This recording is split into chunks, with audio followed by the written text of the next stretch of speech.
علیکم، ہم novel start کرتے ہیں حالم، جس کی نیکسٹ ایپیسوڈ ہم سٹارٹ کر رہے ہیں۔ پہلی رات وہ انٹروگیشن روم میں اسی طرح بیٹھی تھی۔ احمد نظام جا چکے تھے اور تفتیشی افسر سامنے موجود تھا۔ ان کے جانے کے بعد وہ کنکھار کے گویا ہوا۔ دیکھیں تالیہ، میں نے آپ کا بیان سنا ہے۔ اس نے افسوس سے سر ہلاتے ہوئے گہری سانس لی۔ اور میں آپ کے ساتھ ہمدردی رکھتا ہوں۔ احمد نظام کافی سخت طبیعت اور چھوٹے ذہن کے آدمی اور اوہ پلیز، اس نے بیزاری سے بات کاٹی، میرے ساتھ گڈ کاپ بیڈ کاپ مت کھیلیں، مجھے آپ سے زیادہ کرتب آتے ہیں۔ اور دل میں اس نے سوچا تھا، یہ ایک کون وومن کو کون نہیں کر سکتے، بیوقوف۔ تبھی دروازہ کھلا اور ایک سیاہ سوٹ والا آدمی اندر داخل ہوا۔ وہ دراز قد، جیل لگے بالوں، سانولی رنگت کا حامل ہندوستانی نقوش کا آدمی تھا، جس کے ماتھے پہ بل پڑے تھے۔ اس نے کھٹاک سے ایک فائل میز پہ رکھی تو تفتیشی افسر نے چونک کے سر اٹھایا۔ دراز قد آدمی نے احمد نظام کی خالی کرسی اٹھائی اور میز کی دوسری جانب تالیہ کے ساتھ لا کے رکھی، پھر کوٹ کا بٹن کھولتے ہوئے بیٹھا۔ تفتیشی افسر نے تعجب سے اسے دیکھا۔ ایک منٹ، آپ ایسے کیسے اندر آ گئے؟ سانولا آدمی گردن موڑ کے تالیہ سے پوچھنے لگا۔ انہوں نے کوئی بدسلوکی تو نہیں کی تمہارے ساتھ؟ اور تم نے کچھ کھایا پیا ہے یا نہیں؟ اس کے انداز میں ایک اپنائیت سی تھی۔ وہ بس نفی میں سر ہلا کے رہ گئی۔ جناب آپ کی تعریف؟ تفتیشی افسر نے برہمی سے پوچھا تو اس آدمی نے چہرہ موڑ کے تندھی سے اسے دیکھا۔ میں تالیہ مراد کا وکیل دولت بن امان ہوں۔ اپنا کارڈ اس کے سامنے لہرایا اور پھر ناقدانہ نگاہوں سے اطراف کا جائزہ لیا۔ کولنگ سسٹم کام نہیں کر رہا کیا؟ آپ نے میری کلائنٹ کو اس گرمی میں بٹھا رکھا ہے؟ ساتھ ہی ٹائی کی نوٹ قدر ڈھیلی کی، ماتھے کے بل ہنوز پڑے ہوئے تھے۔ آپ غالباً سپریم کورٹ کے سینئر وکیل ہیں۔ ہمارے چھوٹے موٹے تھانوں میں آپ کا آنا جانا کم ہوتا ہے، ورنہ آپ کو ہمارے حالات معلوم ہوتے۔ تفتیشی افسر طنز سے بولا۔ تھوڑی دیر پہلے کی نرم خوئی اب انکا ہو چکی تھی۔ What ever. دولت امان نے اسی اکھڑے انداز میں ہاتھ ہلایا۔ میں تالیہ کو لے جانے آیا ہوں۔ میرا پیرالیگل ضمانت کے کاغذات آپ کے پولیس کمشنر کے آفس میں لے گیا، آپ جا کے دیکھ لیں۔ ضمانت؟ تالیہ چونکی۔ مگر کورٹ تو صبح کھلے گا لیکن دولت امان نے ہاتھ اٹھا کے تالیہ کو خاموش کرایا۔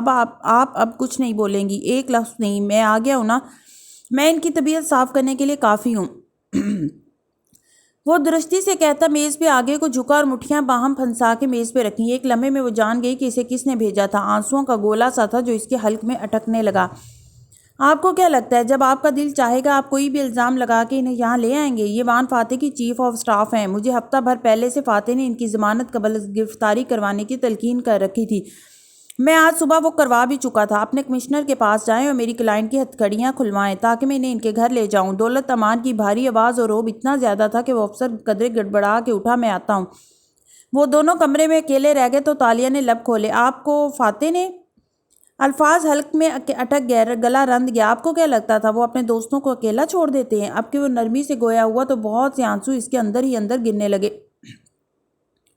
فاتح اور میں کلاس فیلوز تھے، وہ مجھ پہ بہت بھروسہ کرتا ہے۔ جب سے اس پراسیکیوٹر نے فاتح کے گھر چکر لگانے شروع کیے تھے، اس نے مجھے یہ کام کرنے کو کہہ رکھا تھا، لیکن مگر میری غلطی ہے کہ میں یہ کاغذات پہلے نہیں تیار کروا سکا۔ مگر میرے دستخط کے بغیر وہ کہنے لگی تو جواباً وہ مسکرایا۔ اچھے تالیہ، ہم وکلا زیادہ بڑے کون مین ہوتے ہیں۔ وہ اور ابرو سے کیمروں کی طرف اشارہ کیا۔ وہ بدک مسکرا دی۔ اب آپ کچھ نہیں بولیں گی، جو کہنا ہے میں کہوں گا۔ آپ کی خاموشی آپ کا سب سے بڑا ہتھیار ہے، ٹھیک؟ تالیہ نے اس بات میں سر ہلا دی۔ مگر وہ انگوٹھی میں نے نہیں چرائی تھی، وہ میری تھی۔ کون سی انگوٹھی چے تالیہ؟ وہ جو بغیر کسی گواہ کے پراسیکیوٹر آپ سے لے کر گیا تھا۔ آپ کی وہ انگوٹھی ہی کوئی اصلی تھوڑی تھی۔ جس انگوٹھی کو فرانزک نے صوفیہ رحمان کی انگوٹھی قرار دیا ہے، اس کا کیا ثبوت ہے کہ وہ آپ کی تھی؟ کیا پراسیکیوٹر یہ بات ثابت کر سکتا ہے کہ اس نے آپ کی نقلی انگوٹھی کو کسی اصلی انگوٹھی سے نہیں بدلا؟ میری انگوٹھی نقلی تھی؟ کورٹ یہ مان لے گی؟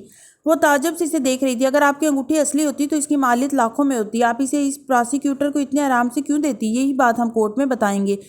ایک دن میں یہ کیس خارج ہو جائے گا، بس اتنی سی بات تھی۔ وہ نرمی سے تسلی سے دے رہا تھا اسے۔ اور فاتح نے دی تھی نا آپ کو وہ انگوٹھی، تو جس جیولر سے فاتح نے لی تھی، اس کا بیان بھی شامل کروں گا میں، اور اس کو بھی اٹھا کے عدالت میں لے آؤں گا۔ آپ نے پہلے فاتح کا نام اس لیے نہیں لیا کہ یہ اسکینڈل نہ بن جائے۔ اب آپ سچ سچ بتا دیں گی، بات ختم۔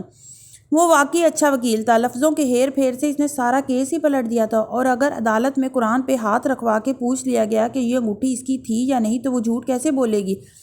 اس نے سر جھٹکا۔ یہ جھوٹ تھا، مگر ایک ناکردہ جرم کی سزا سے بچنے کے لیے اسے وہ کڑوا گھونٹ پینا پڑے گا، کیونکہ قانون ہی اس کا دشمن بنا ہوا تھا۔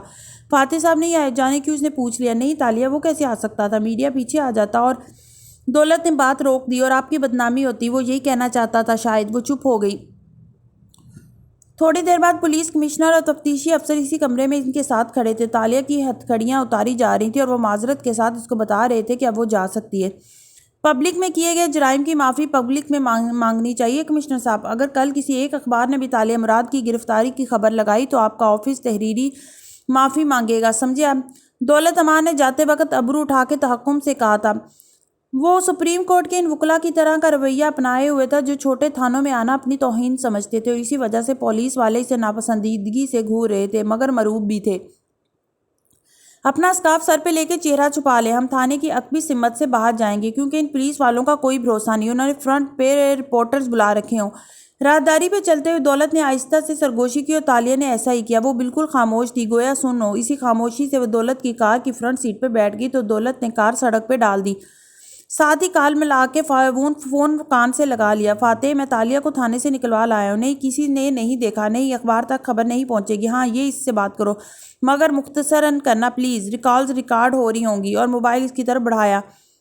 تالیہ نے فون کان سے لگایا تو وہ فکر مندی سے پوچھ رہا تھا، تالیہ تم ٹھیک ہو؟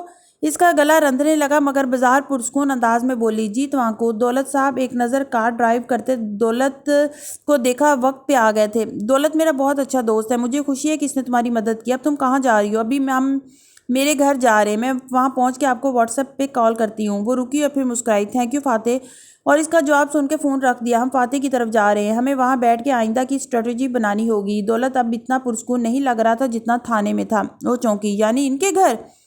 فوراً سے اسرا کا خیال آیا، نہیں بی این کے آفس، گھر میں تو وہ اس کی چڑچڑی بیوی ہوگی۔ اس نے سر جھٹکا اور موڑ کاٹا۔ تالیہ مسکرا دی، ایک دم دولت امان زیادہ اچھا لگنے لگا تھا، مگر ضمانت تو ہوگی، اب آگے کیا کرنا ہے؟ یہ اتنا آسان نہیں ہے تالیہ، وہ صبح تک ضمانت منسوخ کروا لیں گے، تمہیں دوبارہ جیل جانا پڑے گا۔ اس کا دل ڈوب گیا، تو یہ بھیانک خواب ابھی ختم نہیں ہوا تھا۔ وہ چہرہ موڑ کے شیشے کے پار اندھیرے میں بھاگتے درختوں کو دیکھنے لگی۔ چند پل خاموشی سے کٹ گئے۔ میں نے وہ انگوٹھی نہیں چرائی، مجھے وہ اس طرح کیسے؟ اب کی بار آواز بھی رند گئی، گرفتاری نے اسے اندر تک ہلا دیا تھا۔ دولت نے کار سائڈ پہ روکی اور اس کی طرف رخ کر کے سمجھانے لگا، دیکھو تالیہ۔ تالیہ نے چہرہ موڑ کے نم آنکھوں سے اسے دیکھا۔ کسی اجنبی کے سامنے آنکھیں نم کرنا اس کی عادت نہیں تھی، مگر اس گرفتاری نے اسے اندر تک ہلا دیا تھا۔ تم فاتح تک رسائی کا واحد ذریعہ ہو۔ حکومت نے مہینوں کی محنت کے بعد تمہارے خلاف ایک سٹوپڈ کیس تیار کیا ہے، وہ تمہیں ایسے نہیں چھوڑیں گے، مگر میرے پاس ایک حل ہے۔ میں ابھی فاتح سے یہی ڈسکس کر رہا تھا۔ کیا تم کچھ عرصے کے لیے سنگاپور یا تھائی لینڈ چلی جاؤ؟ میں بھاگ جاؤں؟ ابھی تمہارا نام کسی ایگزٹ کنٹرول لسٹ میں نہیں ہے، تم قانونی طور پہ ملک سے باہر جا سکتی ہو۔ میں علاج، بیماری وغیرہ کے پیپرز تیار کر دوں گا، تم آرام سے سال 6 ماہ باہر گزارو، تب تک الیکشن قریب آ جائیں گے اور یہ سیاسی کیس دب جائے گا۔ اگلے سال فاتح وزیر اعظم بن جائے گا اور اس کے دور حکومت میں تم واپس آ جانا۔ مگر میں بیمار نہیں ہوں دولت صاحب، اس نے چٹک کے بات کاٹی۔ میں جھوٹ بول کے باہر کیوں جاؤں؟ میں کیوں بھاگوں؟ جو جرم میں نے نہیں کیا اس سے میں کیوں ڈروں؟ اور اگر وہ ان جرائم کو سامنے لے آئے جو تم نے کیے ہیں؟ کار میں ایک دم سناٹا چھا گیا۔ وہ دونوں چند لمحے ایک دوسرے کو دیکھتے رہے۔ تمہیں کلائنٹ بنانے سے پہلے میں نے تمہارے بارے میں تھوڑی بہت چھان پھٹک کی تھی تالیہ۔ تمہارے پاس ملائیشیا کی مختلف شناختیں ہیں، جس کا مطلب ہے کہ تم واقعی کون وومن ہو، اور آپ نے فاتح کو بتایا؟ وہ بس نم آنکھوں سے دیکھ رہی تھی۔ کیسے بتا سکتا ہوں؟ میرا لائسنس کینسل ہو سکتا ہے۔ وکیل اور کلائنٹ کی کانفیڈینشلٹی پہ میرے جیسا وکیل کبھی سمجھوتا نہیں کرتا۔ میرے کلائنٹس تم سے بڑے بڑے مجرم رہ چکے ہیں، اور نہ مجھے تمہارے جرائم سے فرق پڑتا ہے، نہ فاتح کے جاننے یا نہ جاننے سے کسی وکیل کو نہیں پڑتا۔ میری جاب تمہیں اس کرائسس سے نکالنا ہے۔ وہ خاموشی ونڈ اسکرین کے پار اندھیر سڑک کو دیکھنے لگی۔ اسٹریٹ پولز کی روشنی میں کالی رات سے لڑنے میں ناکام دکھائی دیتی تھی۔ ان کی کار ایک طرف کھڑی تھی اور دائیں جانب ٹریفک پر رواں دواں تھا۔ میں باہر چلی گئی تو وہ مجھے اشتہاری قرار دے دیں گے، میرا نام بدنام ہوگا، وہ سوچتے ہوئے کہہ رہی تھی۔ فاتح کو میری وجہ سے سوالات کا سامنا کرنا پڑے گا، سب کہیں گے تالیہ چور تھی، اسی لیے بھاگی، یہ مجھے ساری عوام کے سامنے دوری نگارہ ملائیو بنا دیں گے۔ میں واپس آ بھی گئی تو میری کھوئی ساکھ واپس نہیں آئے گی، کوئی میری عزت نہیں کرے گا دولت صاحب۔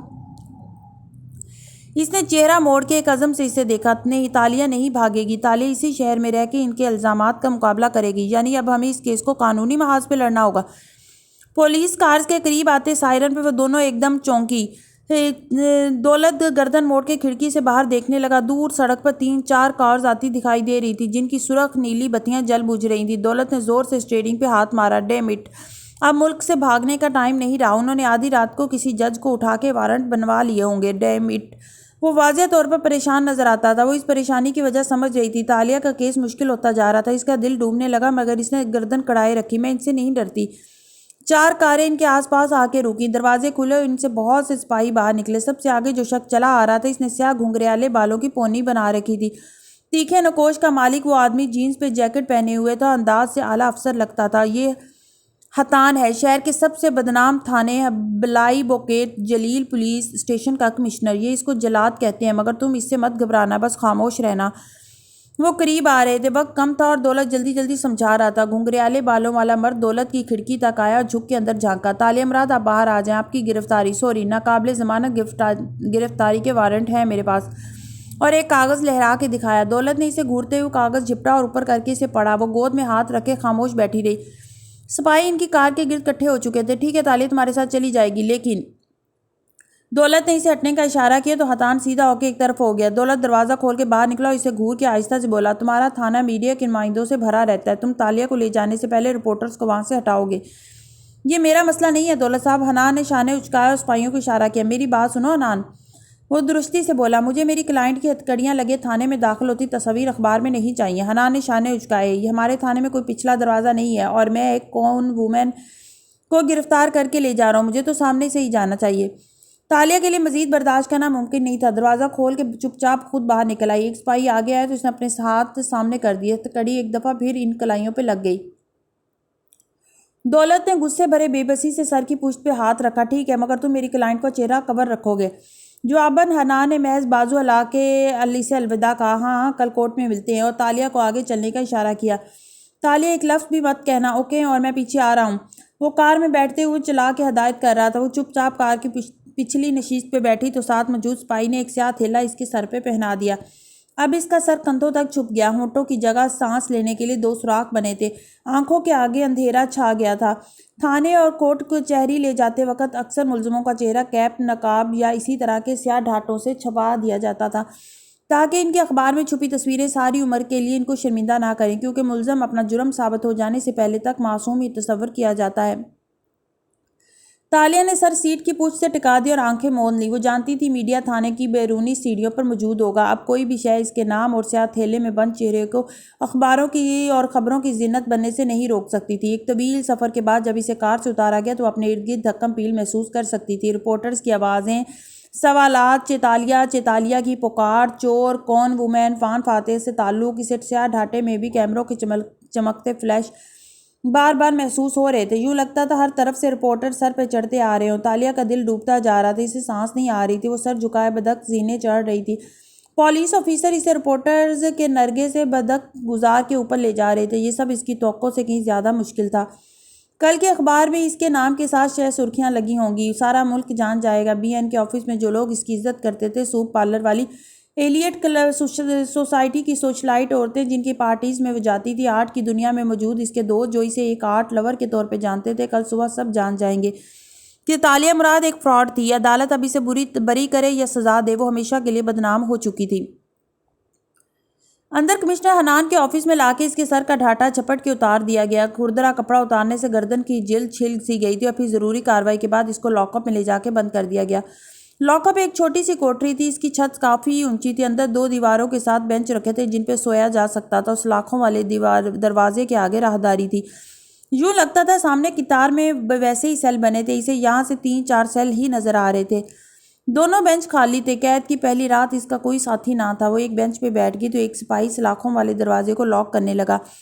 ساتھ کھڑا حنان اسے گھورے جا رہا تھا۔ کیا سوچ رہی ہیں آپ محترمہ کہ اس تالے کو کیسے توڑنا ہے؟ اس نے ایک سرد نگاہ حنان پہ ڈالی۔ نہیں، مجھے کیا معلوم تالے کیسے توڑے جاتے ہیں۔ شانے اچکائے، اور بھاگتی تو میں تب جب میں چور ہوتی، جب کوئی جرم کیا ہی نہیں تو بھاگوں گی کیوں؟ حنان تمسخرانہ انداز میں مسکرایا۔ تھانے میں پہلی رات سب یہی کہتے ہیں، مگر ایسا کبھی نہیں ہوا کہ کوئی کرمنل میرے ساتھ چند دن گزارنے کے بعد پچھلے سارے جرائم کا اعتراف نہ کر لے۔ اور تم بھی یاد رکھنا کمشنر کہ ہر چیز کو پہلی دفعہ ہونا ہوتا ہے۔ اور سینے پہ بازو لپیٹ کے دوسری طرف دیکھنے لگی۔ وہ اس شخص کی شکل بھی نہیں دیکھنا چاہتی تھی۔ سپاہی چلے گئے، حنان بھی چلا گیا۔ کسی نے 1-2 بتیاں بجھا دی اور باقی جلتی رہنے دی تاکہ قیدیوں کو رات میں بھی اندھیرے کی سکینت میسر ہو۔ سیاہ اسکرٹ اور سفید بلاؤز والی لڑکی کافی دیر بینچ پہ بیٹھی رہی، پھر جھک کے ہیل سے پیروں کو آزاد کیا۔ ٹھنڈے پیر ننگے پیر ٹھنڈے فرش پہ رکھے اور قید کی پہلی رات کو محسوس کرنا چاہا، مگر تمام حسیات مر سی گئی تھی اور وہ اندر تک سن ہو چکی تھی۔ کسی بھی صحت مند انسان کے اندر 5 حسیات ہوتی ہیں: سننا، دیکھنا، چھو کے محسوس کرنا، چکھنا اور سونگھنا۔ بعض انسانوں میں چھٹی حس بھی ہوتی ہے اور وہ بہت سی باتیں دیکھے، سنے، سونگھے، چھوئے یا چکھے بغیر بھی محسوس کر لیتے ہیں، مگر قید خانے کی وہ پہلی رات ایک سن رات تھی۔ وہ بالکل سن تھی، مفلوج، یوں جیسے یہ سب کسی اور کے ساتھ ہو رہا تھا، یوں جیسے فکر کرنے کی ضرورت نہ ہو۔ فاتح اسے بچا لے گا، وکیل اسے بچا لے گا۔ مگر وکیل آیا کیوں نہیں؟ کافی دیر گزری تو وہ اٹھی اور قدم قدم چل کے سلاخوں کے قریب آئی۔ ٹھنڈی سلاخوں پہ اپنے مرمری ہاتھ رکھے تو وہ بغیر سرخ انگوٹھی کے برہنہ سے لگے۔ تالیہ نے چہرہ آگے کر کے سامنے والے سیل میں جھانکا۔ اس پہ ایک عورت کاؤچ پہ لیٹی سو رہی تھی۔ اس سیل کے دائیں بائیں نظر آتے دونوں سیلز میں بھی قیدی تھے۔ کوئی سو رہا تھا، کوئی آنکھیں پھاڑے سے دیکھ رہا تھا۔ سب خاموش تھے، سب کی حسیات مر چکی تھی۔ مجھے اپنے وکیل سے بات کرنی ہے۔ سلاخوں کو پکڑے شہزادی تاشا بلند آواز میں غرائی۔ جواب نہ دارو۔ اس کی آواز گونج کے پلٹ آئی۔ کوئی ہے؟ کمشنر بھی بات سنو۔ اس کی آواز مزید بلند ہوئی۔ راہداری کے کونے سے ایک سپاہی سامنے آتا دکھائی دیا۔ یہ وہی تھا جو ابھی اس کو مقفل کر کے گیا تھا۔ وہ دروازے کے پاس آ رکا اور سر سے پیر تک اسے دیکھا۔ خاتون آپ سو جائیں، باقی سب کو بھی سونے دیں۔ مجھے معلوم ہے انچے دولت صاحب آئے ہوں گے، مجھے ان سے بات کرنی ہے۔ جی وہ آئے تھے، مگر کمشنر حنان نے ان کو واپس بھیج دیا۔ وہ میرے وکیل ہیں، آپ مجھے ان سے ملنے سے نہیں روک سکتے۔ فی الحال تو ہم نے روک دیا ہے، صبح عدالت کی پیشی تک آپ ایسے بھی کچھ نہیں کر سکتی۔ سپاہی نے کندھے اچکائے اور پلٹ گیا۔ اہانت سے تالیہ کا چہرہ سرخ ہو گیا۔ اس نے زور سے سلاخوں کو جھٹکا دیا اور وہ بہت مضبوط تھی، مگر تالیہ کی ہمت سے زیادہ نہیں۔ وہ واپس بینچ پہ بیٹھ گئی۔ لمبی اسکرٹ کسی شہزادی کے گھیردار لباس کی طرح پھیلائے وہ کمر سیدھی رکھے کتنی دیر تک بیٹھی رہی۔ اس نے سوچنے کی کوشش کی کہ آگے اسے کیا کرنا ہے، مگر پانچوں حسیات کے ساتھ سوچنے سمجھنے کی صلاحیت بھی مر سی گئی تھی۔ وہ چپ چاپ بیٹھی رہی، سر دیوار سے ٹکا دیا۔ ارد گرد خاموشی تھی، نہ کوئی سرگوشی، نہ کوئی چیخ و پکار، سب خاموش تھے۔ بتیاں ہنوز جلی تھی۔ جانے کس پل اس نے آنکھیں بند کی اور ایک دم اگلے ہی لمحے چونک کے کھولی تو رات بیت چکی تھی۔ وقت کے کھیل بھی انوکھے تھے۔ پہلا دن۔ وہ ہڑبڑا کے سیدھی ہوئی اور ادھر ادھر دیکھا۔ سامنے راہداری میں رات کی طرح خاموشی نہیں تھی۔ 2-3 اہلکار وہاں کھڑے تھے۔ برابر والے سیل میں ایک قیدی غصے سے بولے جا رہا تھا۔ آوازیں، شور، دروازوں کے کھلنے بند ہونے کی آوازیں۔ تھوڑی دیر بعد سپاہی اسے چند راہداریوں سے گھما کے کمشنر کے آفس میں لے آئے تھے۔ حنان ایک ٹیک لگا کے اپنی کرسی پہ بیٹھا تھا۔ گھنگریالے بالوں کی کس کے پونی بنا رکھی تھی۔ آنکھوں کا تیکھا پن اور تمسخانہ مسکراہٹ ہنوز برقرار تھی۔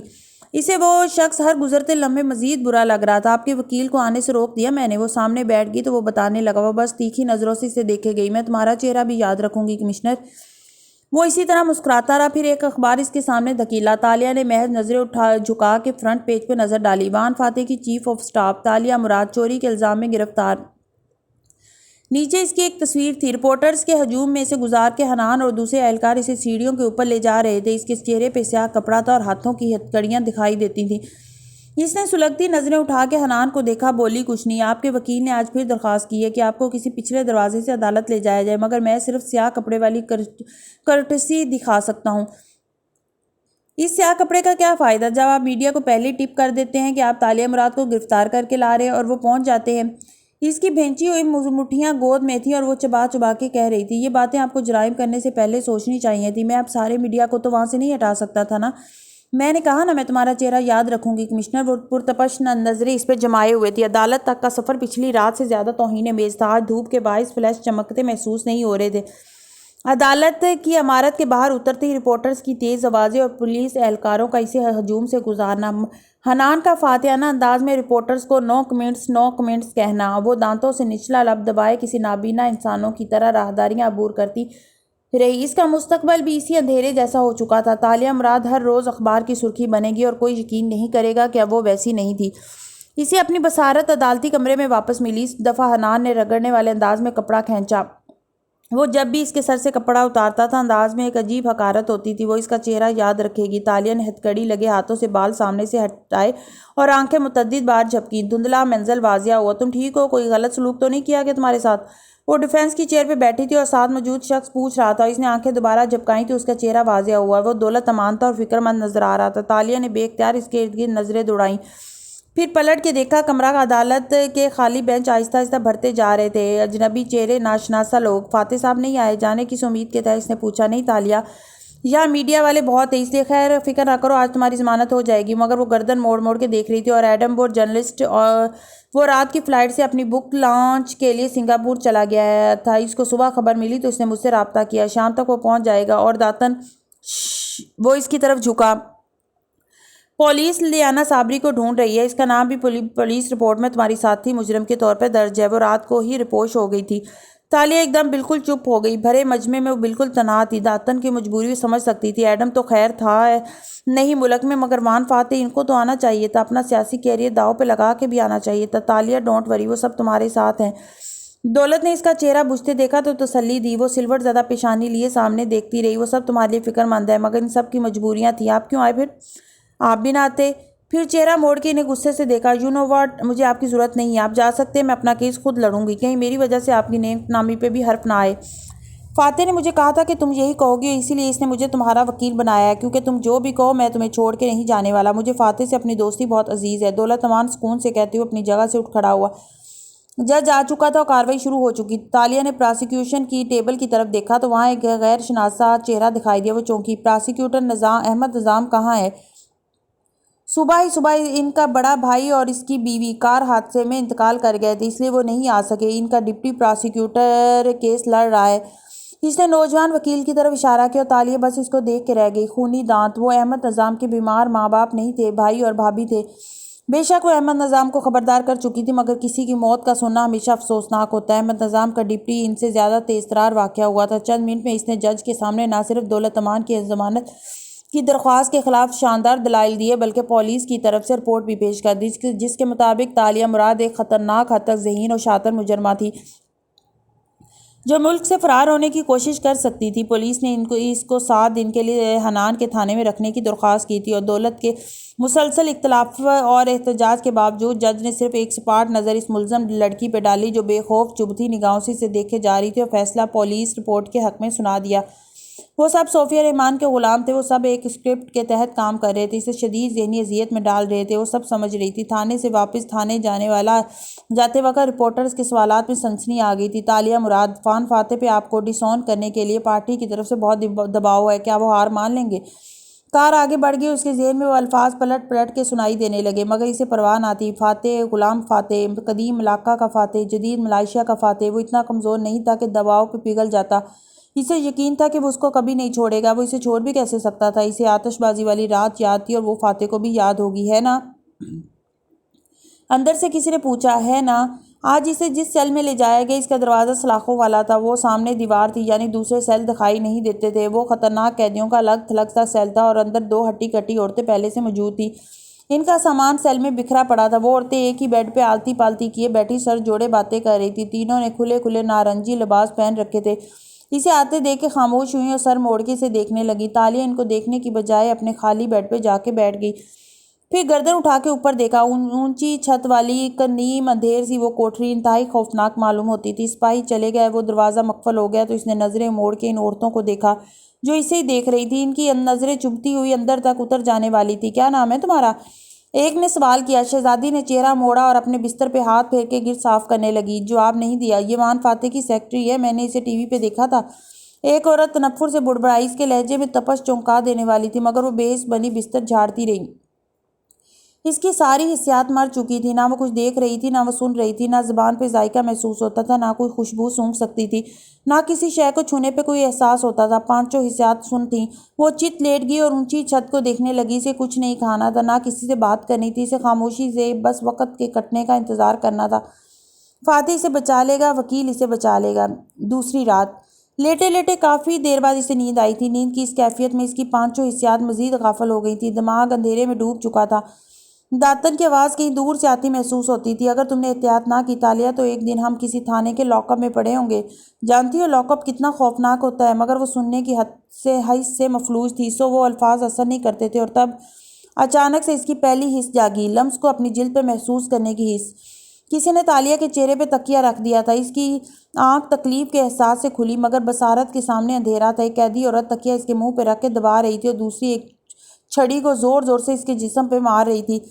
صوفیہ رحمان نے ہمارے علاقے میں ہسپتال بنوایا تھا۔ صوفیہ رحمان کی وجہ سے میرے بیٹے کی جان بچی تھی، اور اس لڑکی ہے اور اس کے باس نے ٹی وی پہ صوفیہ صاحبہ کی تذلیل کا کوئی موقع ہاتھ سے جانے نہیں دیا تھا۔ تمہیں مر جانا چاہیے تاکہ وزیر اعظم تم سے محفوظ رہیں۔ وہ عورت غراتے ہوئے تکیہ اس کے چہرے پر رکھے دبا رہی تھی۔ تالیہ نے کرنٹ کھا کے ہاتھوں سے اس کے بازوؤں کو دور ہٹانا چاہا مگر اس عورت کی گرفت مضبوط تھی۔ تم جیسی سیاسی عورتیں زندہ رہنے کے قابل نہیں ہو، تم ہماری لیڈر کی دشمن ہو، چھڑی مارنے والی عورت زور زور سے کہہ رہی تھی۔ تالیہ بستر پر تڑپتے ہوئے پیر ادھر ادھر مار رہی تھی، اس کا سانس بند ہو رہا تھا۔ اب تم صوفیہ رحمان کو کوئی تکلیف نہیں پہنچا سکو گی۔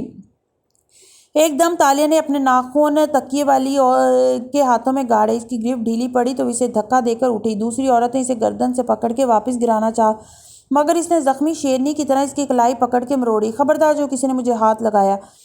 اس کو کلائی سے جھٹکا دے کے پرے گرایا مگر پہلی عورت تب تک اٹھ چکی تھی، وہ تالیہ کے پیچھے تھی۔ اس سے پہلے کہ تالیہ مڑتی اس نے اسٹیل کا گلاس زور سے اس کے سر پہ مارا۔ لمحے بھر کو تالیہ کا سر گھوم گیا، درد اندھیرا سماعت میں ہوتا سائیں سائیں۔ اگلے ہی پل ایک عورت اسے گردن کے پیچھے سے دبوچا، زور سے زمین پہ دھکا دیا۔ چوٹ شدید تھی، اس کا سر پھٹ گیا، وہ خون کے قطرے گردن پہ پھسلتے محسوس کر سکتی تھی۔ دماغ اتنی بری طرح گھوما تھا کہ چند لمحے اٹھ ہی نہیں سکی۔ تم نے میری لیڈر پہ الزام لگایا، فاتح کی بیٹی کے قتل کا، تمہیں مر جانا چاہیے۔ وہ عورت غصے میں دیوانہ وار اس پہ چھڑی برسا رہی تھی اور تالیہ چہرے کے آگے بازو کیے خود کو بچانے کی کوشش کر رہی تھی۔ چھڑی اس کے بازوؤں پہ خون کی لکیر چھوڑ رہی تھی۔ وہ عورت ساتھ ساتھ گالیاں بھی دیے جا رہی تھی، میں تمہیں جان سے مار دوں گی، تم مجھے کیا؟ اس نے ایک دم چہرے کے سامنے سے بازو ہٹایا اور ساتھ گرا اسٹیل کا گلاس اٹھا کے زور سے اس کی عورت کے منہ پہ مارا۔ وہ عورت اس حملے کے لیے تیار نہیں تھی، وہ تیورا کے پیچھے گری۔ دوسری عورت اس کی طرف بڑھی مگر تب تک تالیہ اپنے قدموں پر کھڑی ہو چکی تھی۔ پہلی عورت ابھی تک زمین پر گری پڑی تھی، اس کے ماتھے سے خون بہہ رہا تھا۔ تالیہ ننگے پاؤں آگے بڑھی، گری ہوئی چھڑی اٹھائی، زمین پر سر پکڑے عورت کی طرف بڑھی۔ تم نے مجھے ہاتھ کیسے لگایا؟ شہزادی تاشا غصے سے چلاتے ہوئے اس عورت کی گردن دبوچ کے بولی اور اسے زور سے جھٹکا دیا، پھر وہی چھڑی اس کے اوپر پوری قوت سے ماری۔ میں تم سب کی جان لے لوں گی، تمہاری ہمت کیسے ہوئی کہ تم مجھے ہاتھ لگاؤ؟ وہ زور زور سے اسی چھڑی سے اس کو مار رہی تھی۔ سیاہ بال بکھیرے تھے، سر کے پیچھے حصے سے خون بہہ رہا تھا، بازوؤں پہ خون کی لکیریں پڑی تھی اور وہ ننگے پاؤں کھڑی اس لڑکی کو ماری جا رہی تھی۔ گارڈ! دوسری عورت حواس باختہ ہو کے سلاخ دار دروازے کی طرف بھاگی اور سلاخوں کو پکڑے زور زور سے چلانے لگی۔ تالیہ نے سرخ آنکھیں اٹھا کے اسے دیکھا، پھر چھڑی پرے پھینکی، کرسی اٹھائی، جارحانہ انداز میں اس کی طرف بڑھی۔ گارڈ ادھر آؤ، یہ مجھے مار دے گی۔ عورت کے چہرے پہ واضح خوف تھا، وہ زور زور سے چلانے لگی۔ تالیہ تیزی سے آگے کرسی اس کے اوپر دے ماری، عورت نیچے گر گئی مگر اس نے کرسی نہیں چھوڑی، وہ کرسی کی ٹانگ سے اس کے اوپر دیوانہ وار ضربے لگا رہی تھی۔ میں تالیہ مراد ہوں، میں مراد راجہ کی بیٹی ہوں، میں وان فاتح کی بیوی ہوں، تمہاری ہمت کیسے ہوئی کہ تم مجھے ہاتھ لگاؤ؟ وہ جارحانہ انداز میں اس کو کرسی سے مارے جا رہی تھی۔ تمہارے جیسے کرمنلز کی لیڈر ہے صوفیہ، جا کے اپنی ملکہ سے کہہ دینا کہ میں اس کو بھی جان سے مار دوں گی، میں تم سب کے چہرے یاد رکھوں گی۔ دوڑتے قدموں کی آواز آئی اور پھر بہت سی بتیاں روشن ہو گئیں۔ پولیس اہلکار بھاگتے ہوئے آئے، دروازہ کھولا۔ تالیہ نے سرخ چہرہ اٹھا کے نفرت سے ان کو دیکھا اور کرسی پھینک دی۔ سیل کا منظر سب کو ویسے ہی ہکا بکا کر گیا تھا۔ زمین پہ گرا خون، تکیے، کرسی، چھڑی اور ایک طرف ہائے ہائے کرتی لہو لہان چہرے والی عورت اور ان سب کے درمیان کھلے بالوں، خون آلود کپڑوں والی لڑکی سرخ آنکھوں کے ساتھ کھڑی ان کو دیکھ رہی تھی۔ اگر کسی نے مجھے ہاتھ لگایا تو میں اس کی جان لے لوں گی، وہ حلق کے بل گھر آئی تھی۔ سپاہی کو کچھ کہے بغیر جلدی جلدی سیل میں بکھری چیزیں سمیٹنے لگے۔ دونوں عورتوں کو باہر لے جایا گیا اور پیرامیڈکس کو کال کی جانے لگی۔ وہ اب سیل کے کونے سے لگی کھڑی تھی اور اس کے سر سے مسلسل خون بہہ رہا تھا۔ وہ محسوس کرنے کی رات تھی اور درد، بے بسی، غصہ اور محسوس کرنے کی رات۔ اس رات اس کی محسوس کرنے کی حس جاگ گئی تھی۔ دوسرا دن۔ وہ ایک چھوٹا سا کمرہ تھا جس کے درمیان میں میز رکھی تھی اور اطراف میں 2 کرسیاں۔ کمرے کی چھت خاصی اونچی تھی اور اس کے روشن دان سے سورج کی روشنی چھن کے اندر آ رہی تھی۔ دولت صاحب نے فکر مندی سے سامنے کرسی پہ بیٹھی تالیہ کو دیکھا جس نے قیدیوں والی جامنی ٹراؤزر شرٹ پہن رکھے تھے۔ اس کے سر پہ پٹی بندھی تھی، ہونٹوں پہ کن پٹی پہ زخم نظر آ رہے تھے، ایک آنکھ کے قریب نیل پڑا تھا، مڑے ہوئے آستینوں سے بازوؤں پہ پڑے نیل اور سرخ نشان بھی واضح تھے۔ اس کا چہرہ مرودنی لیے ہوئے تھا، ویران اور بے رونق۔ وہ گود میں ہاتھ رکھ کے بیٹھی تھی اور بس ان کو دیکھے جا رہی تھی۔ اس تھانے کے لوگ انسان ہی جانور ہیں۔ دولت اس کو دیکھ کے غم و غصے سے کہہ رہا تھا، فاتح صاحب نہیں آئے؟ کافی دیر بعد اس نے سوال کیا۔ یہ سب حنان نے خود کروایا ہے، مجھے یقین ہے، ورنہ وہ عورتیں تمہیں مارتی رہیں اور گارڈز بے خبر رہیں؟ یہ ناممکن ہے۔ میں نے کورٹ میں درخواست دے دی ہے، تمہاری جان کے خطرے کے پیش نظر مجھے تم سے روز ملاقات کی اجازت مل گئی ہے۔ فاتح صاحب کیوں نہیں آئے؟ وہ بس اس کو دیکھے جا رہی تھی، اس کے کچھ پرابلمز تھے مگر وہ مسلسل میرے ساتھ رابطے میں ہے اور تمہارا حال احوال پوچھتا رہتا ہے۔ اور ایڈم واپس KLA نہیں آیا؟ وہ آ گیا تھا مگر کل رات تیز طوفان کی وجہ سے اس کے گھر اور قریبی مکانات کو کافی نقصان پہنچا۔ یوں نو اس کے گھر ایک پسماندہ علاقے میں ہے۔ تم نے ٹی وی پہ دولت گڑبڑا کے جیسے اپنی بات روکی، بھلا وہ ٹی وی کیسے دیکھ سکتی تھی؟ البتہ فجر کے بعد سے 2 گھنٹے تک وہ زخمی حالت میں طوفان کی چنگاڑ اور موسلا دھار بارش کی آواز سنتی رہی تھی۔ تالیہ چپ چاپ سامنے والی دیوار کو دیکھنے لگی جو کافی اوپر جا کے چھت سے ملتی تھی۔ اس کی نظریں خالی تھی اور یہ دیکھنا معنی نہیں رکھتا تھا کیونکہ بصارت کی حس مفلوج تھی۔ صرف درد محسوس ہوتا تھا، کمرے کی صفاق ٹھنڈ محسوس ہوتی تھی، دل کے زخم کا دھیڑے جانا محسوس ہوتا تھا۔ تالیہ، ہم جلد تمہیں یہاں سے نکال لیں گے، بس تم حوصلہ نہ ہارنا، وہ اب نرمی سے اسے کہہ رہا تھا۔ اگر فاتح کے لیے کوئی پیغام ہے تو مجھے دے دو، میں یہاں سے اسی کے پاس جا رہا ہوں، ابھی وہ آفس میں ہوگا، گھر میں تو اس کی بیوی کا الگ تماشا ہوتا ہے۔ اس نے آنکھیں اٹھا کے دولت امان کو دیکھا تو ان آنکھوں میں امید تھی۔ آپ ان سے کہیے گا کہ مجھے ان کی ضرورت ہے اور ان کو میری، اور وہ میرے ساتھ رہیں جیسا کہ ہم دونوں نے ایک دوسرے سے وعدہ کیا تھا۔ میں کہہ دوں گا، اگر تم چاہو تو اس کو کوئی نوٹ یا خط وغیرہ لکھ سکتی ہو۔ وہ جیب سے قلم نکالنے لگا تو تالیہ نے نفی میں سر ہلا دیا۔ مجھے خط لکھنے نہیں آتے، بس آپ ان سے کہہ دیجیے گا وہ مجھ سے ملنے آئیں۔ دولت چلا گیا تو اس کی جگہ اسی کرسی پہ حنان آ کے بیٹھ گیا۔ اس کی جیکٹ اور پونی میں بندھے گھنگریالے بال بھیگے ہوئے تھے۔ باہر سے ہلکی ہلکی بارش برسنے کی آواز پھر سے آنے لگی۔ اسی بارش نے ایڈم کو آنے نہیں دیا تھا۔ پہلی دفعہ تالیہ کو بارش سے نفرت محسوس ہوئی تھی۔ تو پھر شروع کریں چیتالیہ، حنان نے طنزیہ آواز میں کہنا شروع کیا۔ آپ نے وہ انگوٹھی کیوں چرائی؟ تالیہ کے ہتھکڑیوں میں جکڑے ہاتھ میز پر تھے اور کمر سیدھی رکھے وہ بے تاثر نظروں سے حنان کو دیکھ رہی تھی۔ کیا اس انگوٹھی کو چرانے کے لیے آپ کو وان فاتح نے کہا تھا؟ آخر وہ آپ کے باس تھے، کیا وہ اس طرح صوفیہ رحمان کو ہرٹ کرنا چاہتے تھے؟ وہ جانتی تھی ان سب کا یہی مقصد تھا، وہ اسے فاتح کے خلاف استعمال کرنا چاہتے تھے۔ اگر تمہیں لگتا ہے کہ میں فاتح کے خلاف ایک لفظ بھی بولوں گی تو تم مجھے نہیں جانتے حنان، تم میرے ذریعے فاتح کو کبھی نقصان نہیں پہنچا سکو گے، اور وان فاتح تمہارے خلاف بولنا شروع کر دے تو؟ وہ اسی اطمینان سے اسے دیکھتی رہی۔ ایسا کبھی نہیں ہوگا، خواب دیکھنا بند کر دو۔ جس دن ایسا ہوا نا تالیہ، اس دن تم سارے جرائم کی تفصیل خود بتاؤ گی جو تم نے اس کے لیے کیے ہیں۔ تالیہ نے بس ایک تیز نظر اس پہ ڈالی۔ تم میرے وہ پہلے دشمن ہو جو میرے ساتھ کیے گئے ظلم کا بدلہ پائے گا۔ مگر حنان کو ذرا برابر بھی فرق نہ پڑا۔ اس نے کمرے کی بتیاں بجھا دیں اور چھت سے لٹکتا واحد بلب جلا دیا۔ روشنی کا ٹارچر عذاب تھا، بتی جلتی بجھتی اور پھر جلتی۔ وہ سر میں درد کرنے والی تھی اور ایسے میں اس کے گرد چکر کاٹتے ہوئے سوال کر رہا تھا۔ قانون کے مطابق وہ اس پہ ہاتھ نہیں اٹھا سکتا تھا اور وہ خاموش رہ سکتی تھی، اس لیے اس نے اسے اس رات کو پلانٹڈ عورتوں سے پٹوایا تھا۔ تالیہ نے آنکھیں بند کر لیں۔ اب ہر طرف اندھیرا تھا، سماعت کی حس مفلوج تھی، اس لیے حنان کی آواز سنائی نہیں دے رہی تھی۔ اس نے خود کو یہاں سے دور کہیں تصور کرنا چاہا، ملاقہ کے کسی پھولوں سے بھرے باغ میں جہاں صرف وہ ہو اور گھوڑے کی باگ تھامے وان فاتح اور وہ گھاس پہ چلتے ہوئے باتیں کر رہے ہوں، مگر یہ منظر تصور میں بن کے ہی نہیں دے رہا تھا۔ اگر تم نے احتیاط نہ کی تالیہ تو ہم ایک دن کسی تھانے کے لاک اپ میں پڑے ہوں گے۔ جانتی ہو لاک اپ کتنا خوفناک ہوتا ہے؟ تصورات کا تعلق بھی چھٹی حص سے ہوتا ہے۔ اس حص کو جگانے کے لیے باقی 5 حصیات کا موجود ہونا بھی ضروری تھا، اس لیے اس کا تصور بار بار ٹوٹتا تھا۔ داتن کی ملامتی آواز، بلب کی چبھتی روشنی، حنان کے الفاظ، سب اسے شدید ذہنی دباؤ میں ڈال رہے تھے، مگر ایک بات طے تھی، تالیہ کی ہمت نہیں ٹوٹے گی۔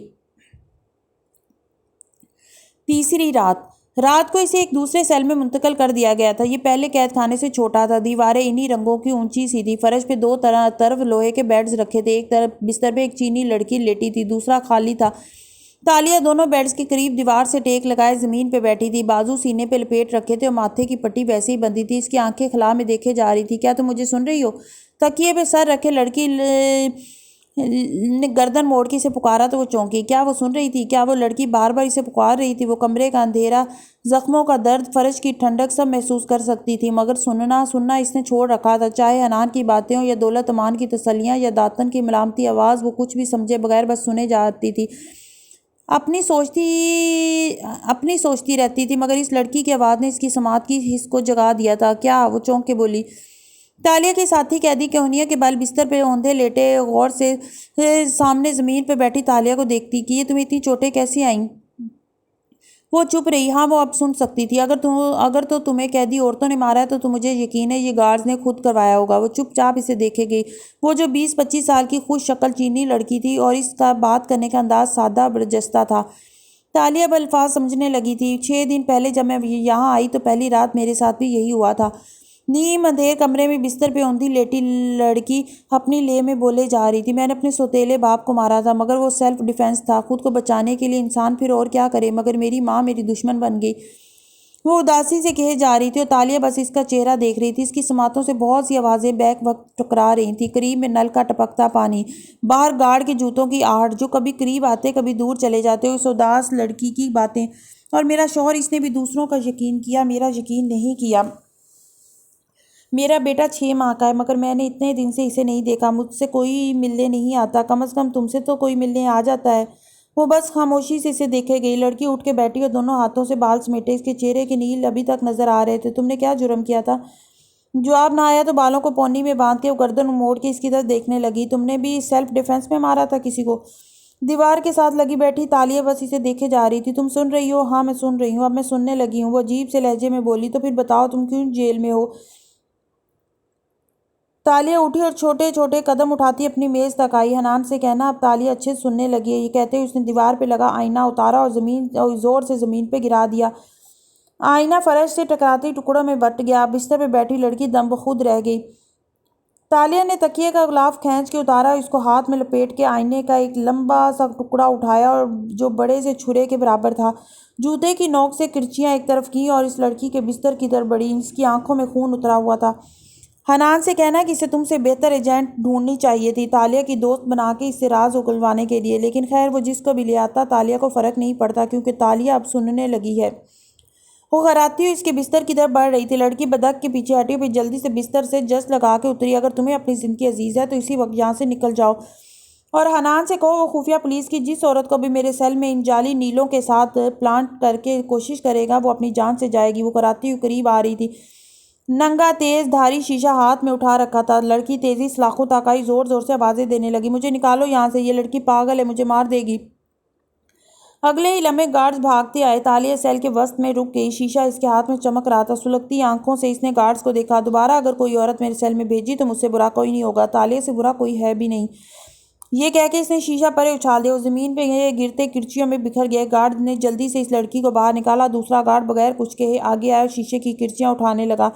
صاف معلوم ہوتا تھا کہ وہ تالیہ کی اس عمل کی شکایت کرنے کے اہل نہیں تھے، کیونکہ وہ لڑکی ان کی ساتھی تھی، اس لیے جلدی جلدی فرش صاف کر کے وہاں سے نکل گئے۔ دروازہ ایک دفعہ پھر مقفل ہو گیا۔ تیسرا دن۔ ملاقاتی کمرے کی دیوار پہ خاموشی سی چھائی ہوئی تھی، وسط میں رکھی میز بھی چپ چاپ اپنے ارد گرد بیٹھے دونوں نفوس کو دیکھ رہی تھی۔ تالیہ اسی جامنی ٹراؤزر شرٹ میں ملبوس، گتھی سلجھائے کڑیوں میں جکڑے ہاتھ میز پہ رکھے تھی اور سیاہ بالوں کی درمیانی مانگ کے ساتھ پونی میں جکڑ رکھا تھا۔ سر کی پٹی ہنوز بندھی تھی اور گال کی ہڈی کا نیل جامنی ہو چکا تھا۔ وہ نظریں جھکائے ان کاغذات کو دیکھ رہی تھی جو دولت اسے دکھا رہا تھا۔ صرف 3 دن کے بعد ہے، پھر دیکھنا ہمیں کورٹ سے ضمانت مل جائے گی اور شاید تم شہر نہ چھوڑ سکو، مگر کم از کم تم گھر جا سکو گی۔ وہ تحمل سے اسے سمجھا رہا تھا، وہ بس اس بات میں سر ہلائے جا رہی تھی۔ پھر نظریں اٹھا کے انہیں دیکھا۔ کیا آپ نے فاتح کو میرا پیغام دیا تھا؟ دولت نے نظریں جھکا دی اور ایک دم کاغذوں میں کوئی چیز تلاش کرنے لگا۔ ہاں دے دیا تھا۔ تو انہوں نے کیا کہا؟ کیا وہ مجھے ایک فون نہیں کر سکتے؟ فون تو نہیں۔ وہ رکا اور نظریں اٹھائیں جیسے متعامل ہو جانے، کیسے اسے سمجھ آ گئی کہ وہ کیا کہنا چاہتا تھا۔ آپ نے انہیں بھی مجھے خط لکھنے کے لیے تو نہیں کہا تھا کیا؟ دولت نے انگلی سے پیشانی مسلی۔ ہاں اس نے مجھے دیا تھا کچھ۔ اس نے جیب میں ہاتھ ڈالا تو زب سے ایک خط کا لفافہ نکالا۔ تالیہ نے جھپٹ کے اسے پکڑنا چاہا، دولت نے اسے پیچھے کر لیا۔ تھوڑی سی پیچیدگی ہو گئی تالیہ، تم نے پراسیکیوٹر کو پتہ نہیں کیوں یہ کہہ دیا کہ تم اس کی بیوی ہو۔ یہ بات اس کے گھر تک پہنچ گئی ہے اور اس نے جو بھی لکھا ہے اس سارے سٹریس کے باعث لکھا ہے۔ تالیہ نے تیزی سے لفافہ کھینچا اور اسے کھولا۔ تاشا، میں پچھلے 2 دن سے تمہارے لیے کوشش کر رہا ہوں، میں ہر ایک کے سامنے تمہیں ڈیفینڈ کر رہا ہوں، مگر مجھے بہت افسوس ہوا جب تم نے اس پراسیکیوٹر کے سامنے ہماری کسی ایسی شادی کے بارے میں دعویٰ کیا جو ہم نے نہیں کی۔ مجھے اس دعوے کی وضاحت دیتے ہوئے شرمندگی کا سامنا کرنا پڑتا ہے۔ جس تاشا سے میں واقف ہوں میری اچھی دوست ہے اور میں دوستوں پر گیو اپ نہیں کیا کرتا، اس لیے میری ایک نصیحت ہے کہ غصے میں بھی ایسی بات مت کہو جس پہ مجھے یا میری فیملی کو شرمندگی کا سامنا کرنا پڑے، ورنہ میری اور دولت کی تمام کوششیں رائے گاں جائیں گی۔ فاتح۔ نیچے اس کے دستخط تھے، وہ فاتح کی لکھائی بھی پہچانتی تھی اور اس لیٹر پیڈ کو بھی، جو فاتح کے آفس میں ہوتا تھا اور جس کو وہ خاص خطوط اور نوٹس کے لیے استعمال کرتا تھا۔ وہ صرف ان الفاظ کی اذیت کو نہیں پہچانتی تھی۔ اس نے آہستہ سے کاغذ پرے ڈال دیا۔ تالیہ کے سچ پہ اب کبھی کوئی یقین نہیں کرے گا، وہ جانتی تھی۔ کل آپ نے کہا تھا کہ اس جیولر کے بارے میں تفتیش کریں گے جس نے دعویٰ کیا کہ وہ انگوٹھی اس نے بنائی تھی۔ کچھ دیر بعد وہ کہنے لگی تو دولت نے گہری سانس لی، اس کے لیے مجھے اپنی لا فرم کے انویسٹیگیٹر کو ہائر کرنا پڑے گا جو اتنے شارٹ نوٹس پہ کام کرنے کے لیے دگنی فیس لے گا، تو آپ دے دیں۔ آپ جتنی فیس کہیں گے فاتح صاحب دے دیں گے۔ اور تب ایک خیال نے اس کے اوپر گھڑوں پانی ڈیل دیا، کیا فاتح میری فیس نہیں دے رہے؟ یہ خیال اس خط سے زیادہ تکلیف دہ تھا۔ دیکھو تالیہ، وہ صلح جو انداز میں سمجھانے لگا، اس کی بیوی اور اس کے مخالفین کی اس کے ہر قدم پہ نظر ہوتی ہے، وہ تمہیں تھانے کال بھی کرے گا تو میڈیا اس کال کی ریکارڈنگ چلائے گا، ایسے میں اس کا کوئی بھی منی ٹریل تمہاری مدد کے لیے استعمال ہو تو مخالفین اس کا سکینڈل بنا سکتے ہیں۔ فاتح جتنا کر سکتا تھا وہ کر رہا ہے، مگر وہ میری فیس نہیں دے رہے۔ وہ یکٹی اس کو دیکھ رہی تھی۔ تم اتنی جلدی بدگمان کیوں ہو رہی ہو؟ میں نے اسے آج تک کسی کے لیے اتنا فکرمند نہیں دیکھا جتنا وہ تمہارے لیے ہے۔ تالیہ نے لب بھینچے اور نفی میں سر ہلایا۔ وہ جو کہہ لے، میں ان سے بدگمان نہیں ہو سکتی، مجھے یقین ہے وہ میرے ساتھ رہیں گے، مگر فیس کی آپ فکر مت کریں، وہ میرے پاس پیسے ہیں، میں آپ کو پوری فیس ادا کروں گی، آپ صرف اس انویسٹیگیٹر کو ہائر کر لیں۔ وہ ماتھے پہ بل ڈالے کہہ رہی تھی۔ اس نے محسوس کیا دولت کے چہرے پہ اطمینان اترا تھا۔ ہاں یہ ٹھیک ہے، میں ابھی خود اسے پے کر دیتا ہوں، تم مجھے بعد میں دے دینا۔ اور آپ فاتح، تو اس نے کہا ہے کہ آج وہ رات میں تم سے ملنے آئے گا، شاید جب میڈیا نہ ہو تو۔ رات میں کیوں؟ دن کی روشنی میں ساری دنیا کے سامنے آنا ہے تو آئیں، ورنہ تالیہ کو کسی ملاقات کی ضرورت نہیں۔ اب تم زیادتی کر رہی ہو تالیہ، اس نے افسوس سے اسے دیکھا۔ میں رات میں ملاقات کا انتظام کرنے کے لیے اتنی کوشش کر رہا ہوں، تم اس طرح اس کو رد کرو گی تو اس کی بیوی اور پارٹی والے اس کو مجبور کر دیں گے کہ کیا؟ دولت بولتے بولتے رکا، جیسے احساس ہوا ہو کہ کچھ زیادہ ہی بول گیا تھا۔ وہی تمہاری فیس نہ دینے کے لیے، ڈونٹ وری، ہم وہ مینیج کر لیں گے۔ مگر اسے محسوس ہوا کہ اسے دکھ سے بچانے کے لیے کچھ تھا جو اس سے چھپا رہا تھا۔ باہر کی دنیا میں کیا ہو رہا تھا اسے کچھ خبر نہیں مل رہی تھی۔ ان کے جانے کے بعد حنان کے بوٹس کی آواز آئی تو اس نے چہرہ سپاٹ بنا لیا اور ہاتھ گود میں رکھ دیے۔ ایڈم نام کا ایک لڑکا تم سے ملنے آیا۔ حنان کرسی کھینچ کے بیٹھا اور خوشگوار انداز میں بات کا آغاز کیا تو وہ چونکی، مگر تاثرات سپاٹ رکھے۔ کہاں ہے وہ؟ میں تمہیں اسے ملوا دیتا، لیکن گزشتہ رات اس کا باپ میرے پاس آیا تھا۔ اس بیچارے نے مجھ سے درخواست کی تھی کہ اس کے بیٹے کو بدنام زمانہ تالیہ مراد سے دور رکھوں، کیونکہ وہ اب اتنا بڑا سیلیبریٹی بن چکا ہے کہ اس کا یہاں آنا بھی سکینڈل بن جائے گا۔ اس لیے میں نے ایڈم کو یہ کہہ کے بھیج دیا کہ ملاقات کی اجازت نہیں ہے۔ وہ 2 دن بعد آئے۔ سوری۔ اس کے اندر غصے کا ابال سا اٹھا، چہرہ دہکنے لگا۔ تمہیں یہ کرنے کا حق نہیں تھا حنان۔ گھنگریالے بالوں والے کمشنر نے کندھے اچکائے۔ یہ میرا تھانہ ہے تالیہ، یہاں میرا حکم چلتا ہے، اگر تمہیں شکایت ہے تو مجسٹریٹ سے کہہ دینا، مگر ابھی اس کے پاس پیش ہونے میں کچھ دن ہیں۔ چلو تب تک میں غریب باپ کی مدد کرتا رہوں گا۔ اگر تم یہ سمجھتے ہو کہ میرے دوستوں سے مجھے دور کر کے مجھے ان سے بدگمان کر دو گے تو تم غلط ہو۔ کون سے دوست؟ وہ جس کا باپ تمہیں اپنے بیٹے کے لیے برا شگون سمجھتا ہے، یا وہ سیاستدان جو… کہتے کہتے وہ رکا اور تالیہ کے تاثرات دیکھے۔ وہ چونکی تھی، کندھے سیدھے ہوئے تھے۔ جو کیا؟ حنان کے لبوں پہ استہزائیہ مسکراہٹ بکھر گئی۔ تمہارے وکیل نے تمہیں نہیں بتایا؟ کیا نہیں بتایا؟ وہ اس کا دل پوری طرح دھڑکنے لگا۔ وہ پراسرار انداز میں مسکرایا۔ ویل، تم کل اپنے وکیل سے خود ہی پوچھ لینا، میں کچھ کہوں گا تو برا بنوں گا۔ تم مجھے صرف ان سے بدگمان کرنے کے لیے جھوٹ بول رہے ہو، یہ بھی ایک تفتیش کا طریقہ ہوتا ہے، میں سب جانتی ہوں۔ تم جو بھی کہہ لو، فاتح صاحب مجھے کبھی ڈس آن نہیں کریں گے۔ اس کا اعتماد غیر متزلزل تھا۔ آہ تالیہ، حقیقت تو یہ کہ وہ ہاتھ باہم پھنسائے آگے ہوا، اس کی آنکھوں میں جھانکا۔ میں یہاں تمہارا سب سے بڑا ہمدرد ہوں۔ اگر تم یہ اعتراف کر لو کہ تمہارے جرائم میں وان فاتح بھی ملوث تھا تو میں تمہاری سزا کم سے کم کروا سکتا ہوں۔ تمہارا چہرہ وہ پہلا چہرہ ہوگا جو یہاں سے نکلنے کے بعد میں بگاڑوں گی حنان، اس بات کو یاد رکھنا۔ حنان کے تاثرات بگڑے۔ اس نے ناپسندیدگی سے اسے دیکھا، پھر سپاہیوں کو آواز دی۔ اس کے ٹارچر کا وقت ختم ہوا چاہتا تھا۔ تالیہ کے ساتھ مغز ماری کا کوئی فائدہ نہیں تھا۔ چوتھی رات۔ اس کا سیل آج رات خالی تھا۔ دوسرے بستر پر کسی نئی قیدی عورت کو نہیں بھیجا گیا تھا۔ یہ سارے کھیل اب پرانے ہو چکے تھے۔ وہ بیڈ کے وسط میں دیوار سے ٹیک لگائے اکڑو بیٹھی تھی، بازو گھٹنوں کے گرد لپیٹ رکھے تھے اور دور خلا میں دیکھ رہی تھی۔ اب وہ سنتی بھی تھی اور محسوس بھی کرتی تھی، مگر اس رات عرصے بعد اسے جیسے کوئی خوشبو محسوس ہوئی تھی۔ گارڈ نے کوئی تیز مردانہ پرفیوم لگا رکھا تھا جو نتھروں سے بار بار ٹکراتا تھا۔ اسے آج کھانے میں جلنے کی بو بھی محسوس ہوئی تھی۔ باتھ روم والے حصے سے بھی گٹر جیسی بو آ رہی تھی، مگر پھر ایک دم اس سارے میں ایک خوشبو کا اضافہ ہو گیا، قیمتی عطر کی خوشبو جو تازہ گلابوں اور جاسمین کے پھولوں کا ملا جلا تاثر دیتی تھی۔ وہ خوشبو جس وجود سے آ رہی تھی وہ سامنے موجود تھا۔ تالیہ نے نظریں اٹھا کے اندھیرے میں دیکھا۔ سلاخوں کے دروازے سے ٹیک لگائے، بازو لپیٹے، سینے پہ بازو لپیٹے وہاں تاشا کھڑی تھی۔ اس کا سرخ لباس، زرتار لباس پیروں تک آتا تھا اور سنہرے بالوں پہ رکھا تاج اندھیرے میں بھی دمک رہا تھا۔ وہ مسکرا کے استہزائیہ انداز میں جامنی لباس والی قیدی لڑکی کو دیکھ رہی تھی۔ فاتح نہیں آیا؟ رات کا کہہ کر بھی نہیں آیا؟ اکڑو بیٹھی لڑکی نے سپاٹ چہرہ اٹھا کے اس دمکتی ہوئی شہزادی کو دیکھا۔ ان کی مجبوریاں، اور میں نے خود ہی تو منع کر دیا ہے۔ یہ محبت اسی طرح لوگوں کے لیے تعویلیں اور بہانے گھڑواتی ہے۔ مان لو کہ وہ تمہیں چھوڑ چکا ہے، وہ مجھے کبھی نہیں چھوڑیں گے، ہم دونوں کو ایک ساتھ رہنا ہے، مگر جو وعدہ اسے یاد ہی نہیں، وہ اسے کیسے نبھائے گا؟ شہزادی طنزیہ مسکراہٹ کے ساتھ پوچھ رہی تھی۔ اس کے وجود سے اٹھتی مہک سارے قید خانے کو معطر کیے ہوئے تھی۔ کہا نا وہ مجھے کبھی نہیں چھوڑیں گے، وہ مجھے یہاں سے نکال لیں گے، کوئی کسی کو نہیں بچا سکتا تالیہ، انسان کو اپنے آپ کو خود بچانا ہوتا ہے۔ مگر تالیہ نے سختی سے نفی میں سر ہلایا۔ وہ مجھے بچانے آئیں گے، اس لیے میں وہ نہیں کروں گی جو تم چاہتی ہو۔ وہ اور خفا آنکھیں اٹھا کے شہزادی کو دیکھا، جس نے کندھے بے نیازی سے اچکا دیے۔ میں جو چاہتی ہوں اسی میں تمہارا فائدہ ہی تالیہ، تم اس قید خانے میں رہی تو پاگل ہو جاؤ گی۔ یہ قید خانہ میرا کچھ نہیں بگاڑ سکتا، میں نے اس سے برے حالات دیکھے ہیں۔ ان برے حالات میں تمہارے دوست تمہارے ساتھ تھے، یہاں تم اکیلی ہو۔ اپنی حالت دیکھو، تم بیمار لگ رہی ہو، تم ذرا سی آواز پہ چونک جاتی ہو، تم فوراً سے اپنے بچاؤ کے لیے ہتھیار تلاشتی ہو۔ تمہیں خوف ہے کہ کوئی تمہیں نیند میں مار دے گا، تم یہاں رہی تو خود کو کھو دو گی۔ شہزادی قدم قدم چلتی قریب آنے لگی، اس کے لباس میں لگے موتی زمین سے ٹکرا کے آواز پیدا کرنے لگے، خوشبو تیز ہونے لگی، مجھ سے دور رہو۔ وہ گھٹنوں کو بازوں میں جکڑے نیچے ہو کے مزید دیوار سے لگ گئی۔ میں یہاں سے نہیں بھاگوں گی، مجھے غلط آئیڈیاز نہ دو۔ ساتھ ہی وہ نفی میں سر ہلا رہی تھی۔ شہزادی اس کے بستر کے قریب آ رکی، اس کے سارے وجود سے روشنیاں پھوٹ رہی تھیں، خوشبو کا حالہ مزید تیز ہو گیا۔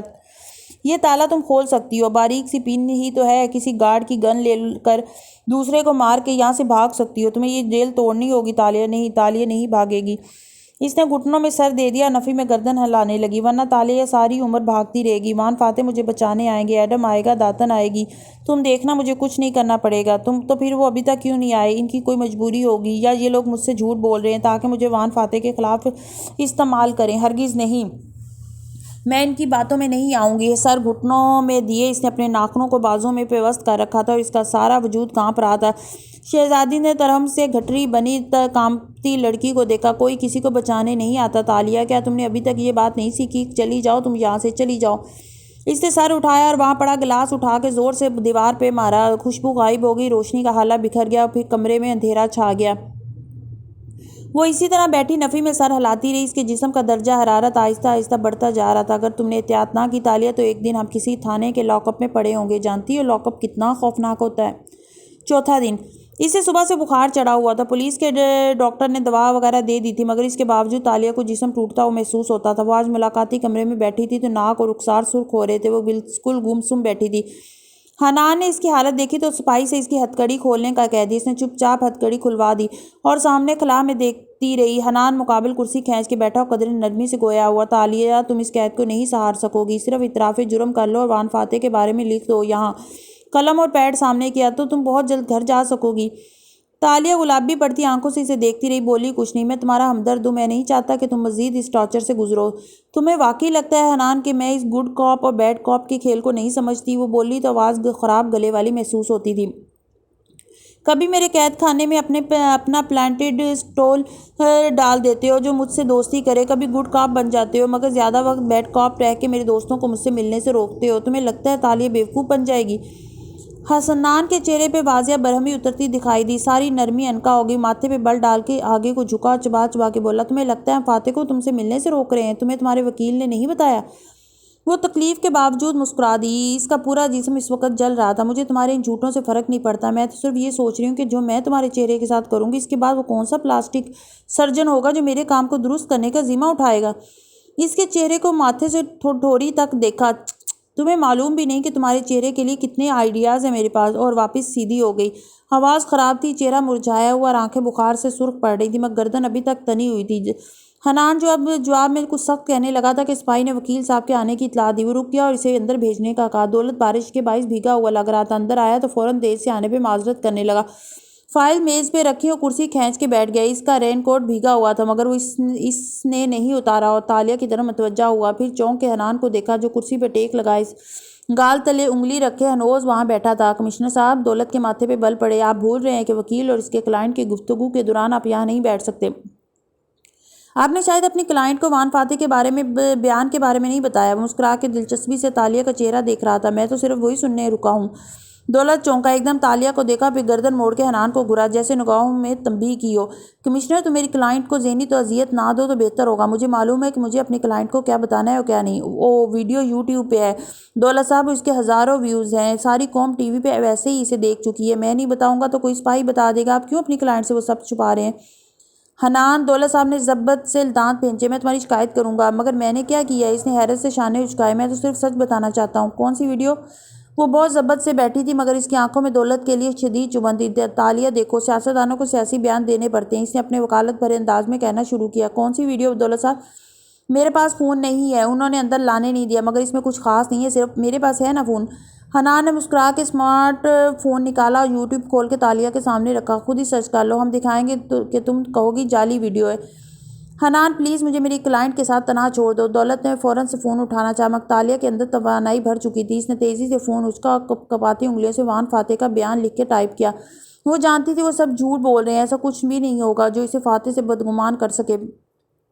اگلے لمحے ویڈیوز کی فہرست کھلی اور اس میں پہلی ویڈیو کی ہیڈ لائن کچھ یوں تھی: وان فاتح نے اپنی ایکس چیف آف سٹاف سے تعلقی کا اعلان کر دیا۔ تالیہ کے حلق میں کچھ پھنس سا گیا۔ اس نے انگلی کا پورا اس ویڈیو پہ رکھا۔ سر آپ تالیہ مراد کے بارے میں کیا کہیں گے جو آج کل پولیس کی تحویل میں ہے؟ وہ اپنے مصاحبوں کے ساتھ کار کی طرف جا رہا تھا اور راستے میں صحافی اپنے مائک کے لیے اس کے ساتھ دوڑتے جا رہے تھے۔ چلتے چلتے فاتح رکا، کندھے جھکائے۔ دیکھیں وہ ہماری ایک پارٹی ورکر تھی، ایک سٹافر تھی، ہم اس کو آفیشلی پارٹی سے نکال چکے ہیں اور اگر اس نے کچھ غلط کیا تو ہم اس کے ذمہ دار نہیں ہیں۔ اس کو اپنے جرم کی سزا ملنی چاہیے اور جو بھی قانونی تقاضے ہیں وہ پورے ہونے چاہیے۔